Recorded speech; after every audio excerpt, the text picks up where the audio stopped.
J'enseigne à la SLSCA depuis plus de 15 ans maintenant, avec grand plaisir, et j'enseigne donc l'analyse financière fondamentale de manière approfondie et si possible adaptée aux différents secteurs d'activité, car nous avons des étudiants qui vont travailler dans les salles de marché ou dans la gestion financière. Donc par ailleurs, je suis l'auteur d'un livre sur l'analyse financière sectorielle. Je pratique sur les marchés financiers depuis près de 40 ans maintenant. Et donc je combine à la fois la pratique professionnelle, l'enseignement et aussi la rédaction d'articles.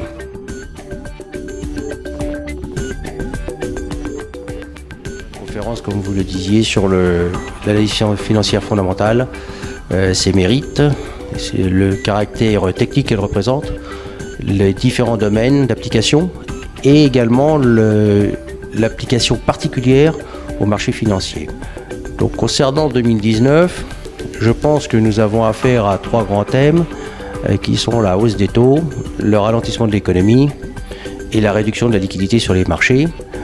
Donc ça devrait entraîner un ajustement des valorisations et tous les secteurs devraient être concernés car aucun secteur n'échappera à la hausse des taux ou au ralentissement économique. Donc ces prévisions exclut toute catastrophe du style crise politique majeure en Europe ou en France, crise monétaire majeure par exemple avec l'effondrement de la livre sterling à la suite du Brexit ou encore d'un conflit majeur international. Il m'a été demandé si je prévoyais un krach, donc j'ai fait remarquer que les krachs ne pouvaient pas se prévoir, on pouvait prévoir une baisse, un ralentissement, mais un krach c'est toujours un accident qui est difficile d'anticiper.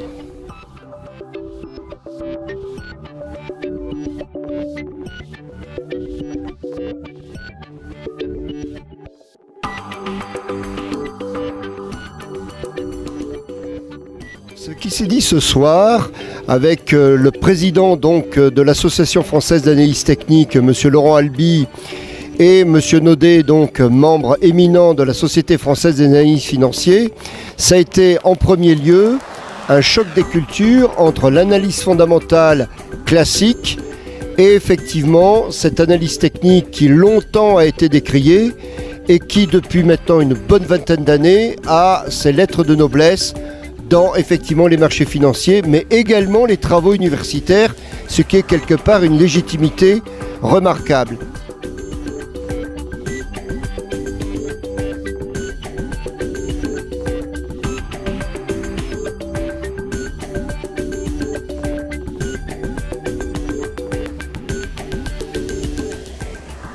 SLSCA permet de former depuis maintenant 32 ans 1650 anciens présents dans le monde entier, à Londres, à New York, à Singapour, à Dubaï, en Australie, de partout, et même en Norvège, là où travaillent des anciens dans le fonds souverain de Norvège.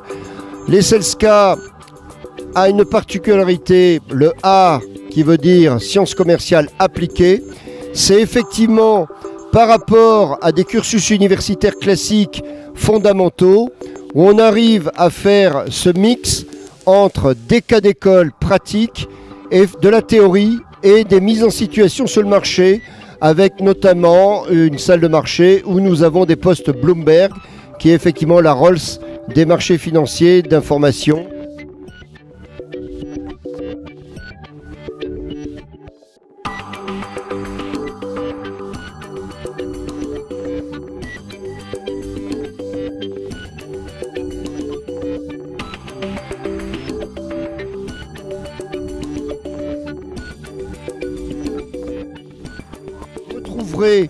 Dans cette école, des gens comme vous qui viennent du monde entier. Nous avons plus de 50 nationalités représentées au sein des SLSCA. Bonne chance mes chers étudiants et à bientôt.